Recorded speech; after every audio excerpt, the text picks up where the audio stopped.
What is up, everybody? I'm the Retro Nerd, and I'm bringing you another episode of Retro Night. And this time around, we are playing Donkey Kong Country 2, Diddy's Kong Quest.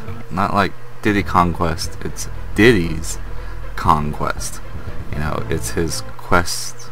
It's his Kong quest. It's his. It's not Diddy Kong, like most people would say it is. There's an apostrophe S in Diddy, so it's Diddy's. Anyways, let's get off the subject of how you pronounce the name of this game, Diddy Conquest or Diddy's Conquest. Doesn't really fucking matter, because this game is awesome. Now, a lot of people actually like this one over the first one, but the first one's a close second, you know, because a lot of people don't like the third one. There's some people that like the third one, but not a lot of people do. I actually don't like the third one that much. It was okay.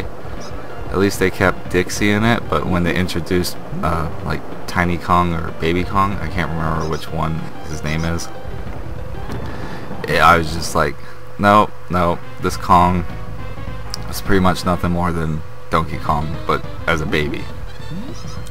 Because, you know, he didn't have anything cool like Diddy or Dixie. You know, he's just another ripoff of Donkey Kong. At least Dixie, with her, she can rotate her hair and hover, which is kind of cool. And, you know, Diddy Kong, of course, had his cartwheels, but made them really fast, though. I've seen speedrunners actually, like, glitch the hell out of that cartwheel maneuver and, like, roll off edges and somehow, like, still jump and make it to, like, to the next platform. It's crazy to watch. But anyways, guys, this game is phenomenal. Good graphics, good music, all around. It's just a really good game. If you like the first one, you're gonna love this one because it's such a good game. This time around, so Donkey Kong, if you remember in Donkey Kong Country, his banana got taken. That's your whole quest, is get back your bananas. Well, this time around, Captain K. Rool, because this is a pirate themed one, has kidnapped Donkey Kong, and it's up to Diddy Kong and Dixie Kong to go save Donkey Kong. So pretty much you're fighting through all these epic levels. First start on pirate world type thing, and then after that you move up to a active volcano, and then after the volcano, you know, you move on to like a swampland, and then there's a carnival. There's just like a whole bunch of like different worlds to explore, so it's really a good game. Now this one can actually get like, you know, a lot of people had problems with the first one with like the minecart level and the stop and go station, like I did, of course. This one has actually been known to be, you know, pretty challenging on some levels. I mean, you know, the mechanics of the stop and go station where you had to hit the barrel where it said go, so the monsters are running around and it says go, and then you would hit it and then it would turn to stop and they would turn back into like little rocks. Well, in this one there's a level sort of like that, but it's to activate alligators that you have to jump on and use them to jump to these plants.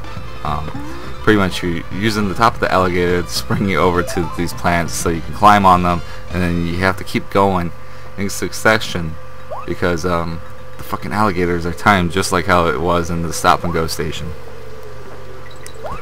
So as you progress, you know, through that level,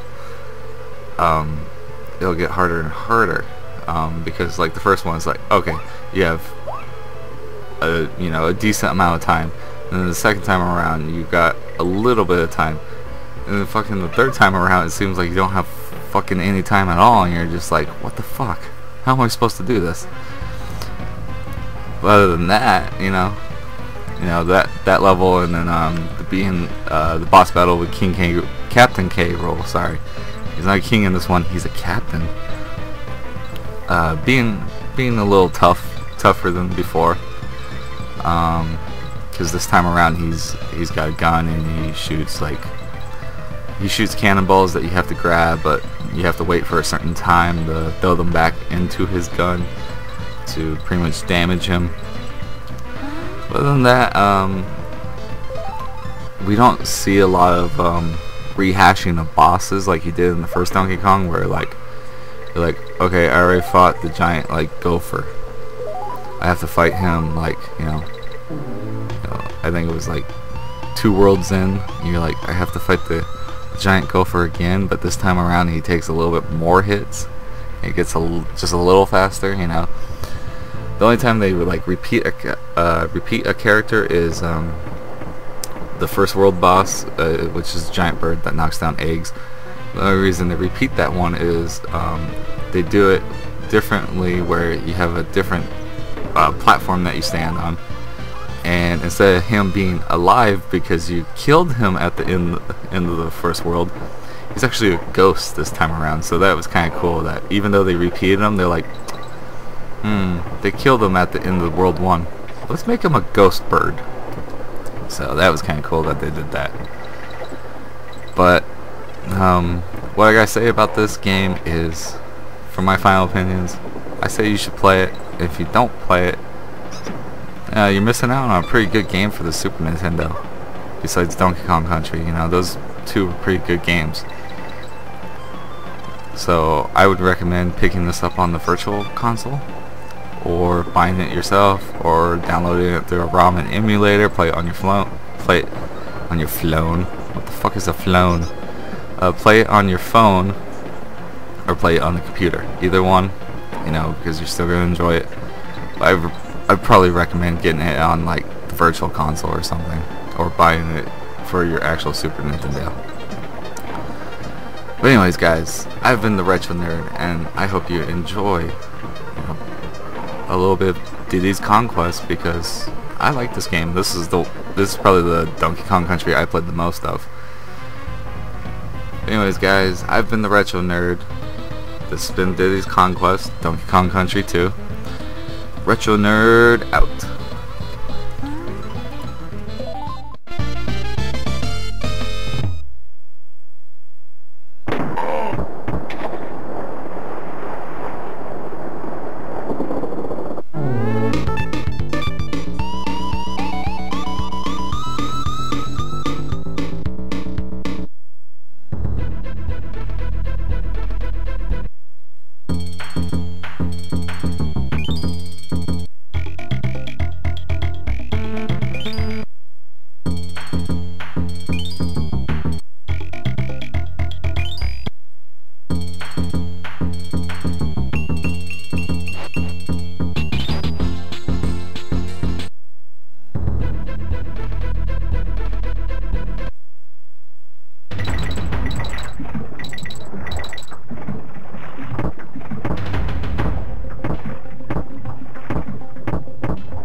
Yeah.